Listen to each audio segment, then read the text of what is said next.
Kita tidak mengedepankan pikiran-pikiran dan strateginya licik dalam berpolitik. Upaya penegakan hukum yang ada di negeri ini, penghormatan kita pada upaya-upaya penegakan hukum, itu jangan diragukan lagi terhadap Nasdem. Kita patuh, kita menghormati. Surya Paloh yakin Anies tak akan jadi tersangka jelang Pilpres 2024. Bau-bau backingan oligarki semakin terlihat. Ditulis oleh tim redaksi jurnal, dikutip dari berbagai sumber. Masa lembaga penegak hukumnya takut sama oligarki, takut sama pelindung koruptor? Apa kata dunia gitu? Halo, kembali berjumpa dengan suara Fani Bakri di channel Jurnal 45. Rumor Anies Baswedan akan ditetapkan menjadi tersangka korupsi oleh KPK beredar. Melihat hal ini, Surya Paloh langsung pasang badan melindungi Anies.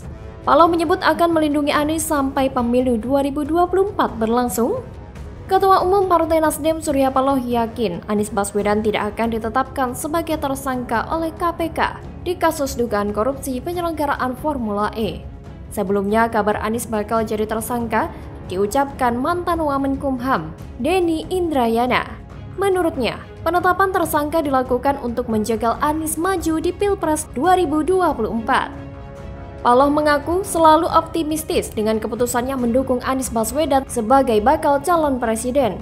Meski banyak kabar miring tentang penjagalan Anies, Paloh belum mengubah keputusannya. Paloh bahkan optimis Anies tidak akan jadi tersangka. Mengenai kader Nasdem yang saat ini menghadap kasus hukum, Paloh menanggapinya dengan santai. Kader Nasdem dimaksud adalah Sekjen Johnny G. Plate yang sudah jadi tersangka Kejaksaan Agung dan Syahrul Yassin Limpo yang diproses KPK. Menurutnya, para kader Nasdem bisa saja diproses hukum karena memang terlibat, tetapi ada pula kemungkinan yang berkaitan dengan kepentingan politik, sehingga kadernya diincar penegak hukum. Paloh tetap ingin berpikir positif. Menurutnya selama ini kompetisi memang tidak selalu berjalan dengan adil. Partai Nasdem tergabung dalam koalisi perubahan untuk persatuan bersama Demokrat dan PKS. Mereka sepakat mengusung Anies Baswedan sebagai bakal calon presiden di 2024. Namun, tersiar kabar bahwa KPK akan menetapkan Anies sebagai tersangka agar tidak maju di Pilpres 2024. Mantan Wamenkumham Denny Indrayana yang menyatakan hal tersebut. Wakil Ketua KPK Nurul Gufron belum mau bicara banyak. Ia menegaskan bahwa kasus Formula E yang ditangani KPK masih bersifat penyelidikan. Melihat respon Surya Paloh yang menyebut Anies tidak akan jadi tersangka kasus korupsi Formula E, semakin menguatkan dugaan bahwa memang ada orang, ada backingan, ada oligarki yang menghalang-halangi Anies menjadi tersangka. Memang iya, politik berkepentingan besar merekayasa opini publik demi kepentingan kredibilitas partai mereka. Namun, rekayasa pembentukan opini yang dilakukan oleh gerombolan Surya Paloh ini sudah jauh dari kearifan akal sehat manusia. Pencitraan yang ditampilkan sudah sangat keterlaluan dan kebablasan. Semuanya hanya demi terlihat bahwa mereka dizolimi. Dengan keyakinan semu, mereka bakal menang pemilu. Surya Paloh adalah perekayasa opini ketimbang mendukung penegakan hukum yang merupakan garda terdepan di negara ini. Semua kebohongan dan sandiwaranya akan terbuka dengan sendirinya. Lihat saja nanti endingnya seperti apa.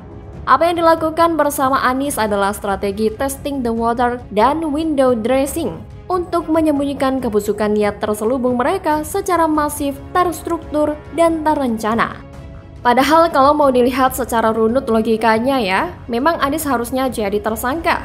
Karena memang terlalu banyak anggaran-anggaran yang dibuat aneh. Bukan hanya Formula E, yang ajang balapan mobil listrik gak jelas itu.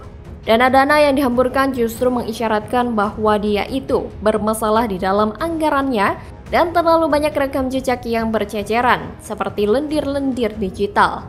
Anggota DPRD DKI Jakarta pun mengatakan bahwa banyak sekali kejanggalan anggaran. Salah satunya adalah penggunaan tim gabungan untuk percepatan pembangunan. Bukan dibayar oleh dana operasional gubernur, namun dibayar oleh APBD.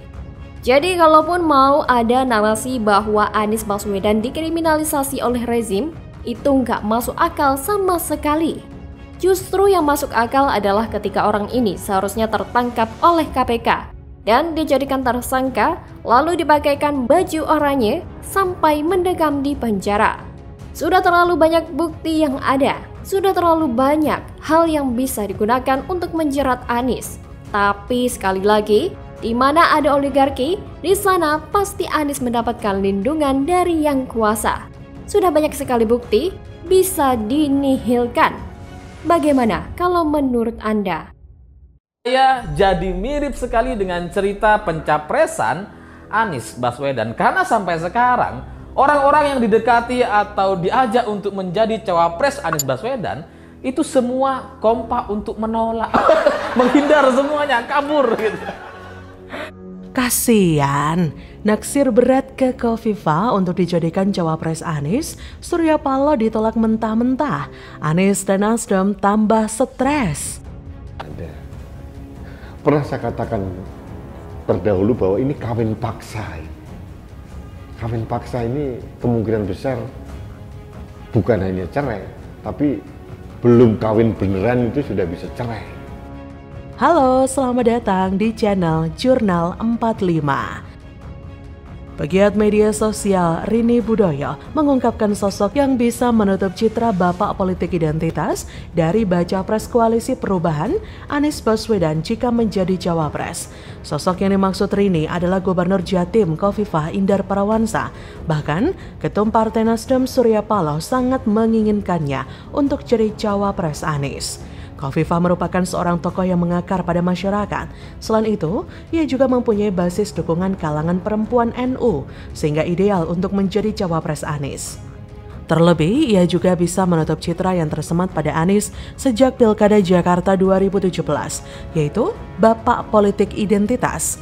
Ia bisa menarik suara kaum perempuan, khususnya para ibu-ibu, dan dia juga ini bisa menguasai suara di Jawa Timur, provinsi dengan jumlah suara terbanyak kedua setelah Jawa Barat. Namun Khofifah telah menolak bujukan dari Surya Paloh untuk menjadi cawapres Anies. Khofifah kukuh melanjutkan kepemimpinannya di Jawa Timur. Khofifah mengaku sudah sholat istikharah dan hasilnya adalah tetap menjadi gubernur. Khofifah memang cerdik, ia paham dan gak mau masuk dalam perangkap Surya Paloh dan Nasdem. Nasib Nasdem memang apes. Bukan hanya kali ini saja loh Nasdem ditolak mentah-mentah dari pihak yang mereka rayu untuk jadi cawapresnya Anies. Jadi Nasdem maunya cawapres itu berasal dari luar partai koalisi. Beberapa nama pun disebut, sampai Menteri Luhut juga sempat ditawari, tapi ya ditolak dong sama Pak Luhut. Emangnya Pak Luhut mau gitu jadi bemper dan pembantu orang yang pernah dipecat sama Presiden Jokowi? Ngimpi.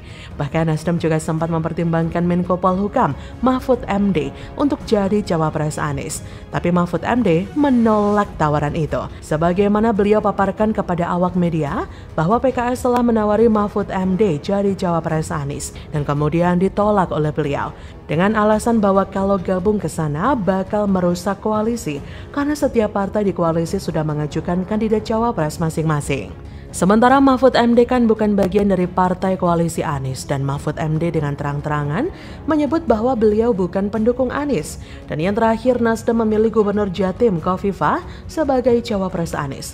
Tentu saja Khofifah nggak mau. Jika dilihat dari rekam jejaknya Anies di Jakarta malah banyak blundernya. Banyak kelebihan bayar, banyak buang-buang anggaran, banyak ngibulnya, dan santer akan politik identitas. Sementara kalau soal kerja ya sudah terbukti kalau Anies nggak bisa kerja, semuanya terbukti di Jakarta. Tinggal lihat bagaimana kondisi warga miskin yang susah punya rumah, warga yang sulit mendapatkan air bersih, dan yang juga tidak punya fasilitas MCK yang baik dan sebagainya. Oleh sebab itu wajar jika Khofifah menolaknya. Di sisi lain Demokrat juga nggak akan mau ya, masa Ketum Demokrat dikalahin sama kadernya. Tapi apa sih yang bisa dibanggakan dari AHY? Pensiun dini dari tentara berpangkat mayor, nyalon gubernur DKI 2017 langsung gagal di putaran pertama. Jadi Ketum Demokrat berkat jasa bapaknya. Dikit-dikit yang dibanggain prestasi bapaknya, bukan prestasi dia. Dan ketika ada masalah bukannya diselesaikan sendiri, bapaknya yang harus repot turun gunung. Tapi ya yang namanya usaha nggak bisa diselain juga ya. Dan tentu yang pusing dan stres di sini Surya Paloh. Sudah digiring kemana-mana tetap saja capresnya nggak laku. Bahkan sampai nggak ada yang mau jadi cawapres Anies. Itulah karma yang harus ditanggung oleh Nasdem dan Surya Paloh. Bagaimana menurut Anda?